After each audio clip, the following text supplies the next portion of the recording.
নামখানার ৩ মৎস্যজীবী তারা পাকিস্তানের জেলে বন্দী, না এক দুটো দিন নয়, ৩ বছর ধরে নাকি তারা পাকিস্তানের জেলে বন্দী রয়েছেন। কিন্তু কিভাবে তারা পাকিস্তানের জেলে বন্দী হলেন, আটক হলেন কিভাবে মৎস্যজীবীরা, আরো বিস্তারিত এই বিষয়ে জানার চেষ্টা করি। বিশ্বজিৎ রয়েছে আমার সঙ্গে।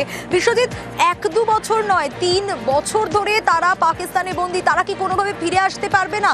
কি জানা যাচ্ছে, কিভাবে তারা বন্দী হলো?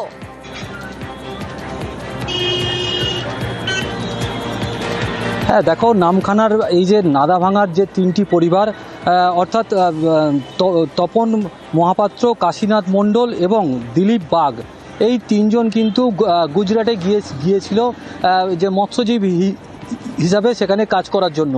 এবং সেখানে ২০২৩ সালে তাঁরা কিন্তু ওই যে যখন মৎস্য শিকার করেন সেই সময় কিন্তু পাকিস্তান যে নেভি রয়েছে তাদের হাতে কিন্তু আটক হয়। এবং তারপর থেকে ২০২৪ সালে শুধুমাত্র একবার তাদের সঙ্গে যোগাযোগ করা সম্ভব হলেও এখনও পর্যন্ত প্রায় ৩ বছর কেটে গিয়েছে। এই ৩টি পরিবারের লোকজন কিন্তু এখনও তারা কোথায় আছেন, কিভাবে রয়েছেন তার কিন্তু কোনো হদিশ নেই।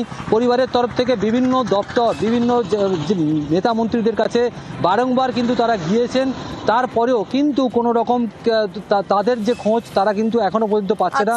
বুঝতেই পারছো, পরিবারের যদি প্রধান লোক কোথাও যদি আটকে থাকে তাহলে তাদের পরিবারের ওপরে কি নেমে আসে। এই পরিস্থিতিতে কিন্তু তারা এই মুহূর্তে অসহায় এবং ভারত সরকার এবং রাজ্য সরকারের কাছে তারা কিন্তু বিনীত আবেদন চাইছেন যে তাদের যে পরিবারের লোককে ফিরিয়ে দেওয়া হোক। অর্থাৎ এই যে তপন মহাপাত্র থেকে শুরু করে যারাই আটকে রয়েছে তাদেরকে কিন্তু ইতিমধ্যেই ফিরিয়ে দেওয়া হোক। ফেরানোর আবেদন মৎস্যজীবী পরিবারে।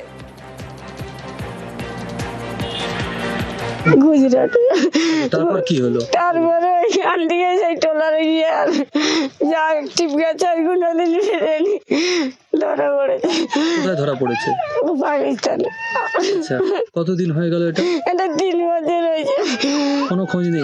না, কোনো খোঁজ হয়নি। 1-2 বার ওদের কাছে যে ফোন করেছে বলে ধরা পড়ে আছে, আমার সঙ্গে কোনোদিন কথা হয়নি। গুজরাটের ট্রলার বাড়িতে গেছিল, পাকিস্তানের বর্ডারে ঢুকে যায়, ওনাকে ধরে নেয়। 20 দিনের পর খবর আসে যে ওনারা পাকিস্তানে ওদেরকে ধরে নিয়েছে।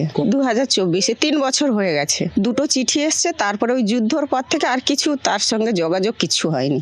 তা আমরা এখন প্রচুর কষ্টে আছি। আমি চাই আমার স্বামীকে নিয়ে এসে দেও সবাই। আমি আমার 2টো ছেলেকে নিয়ে খুব কষ্টে আছি আজকে 3 বছর।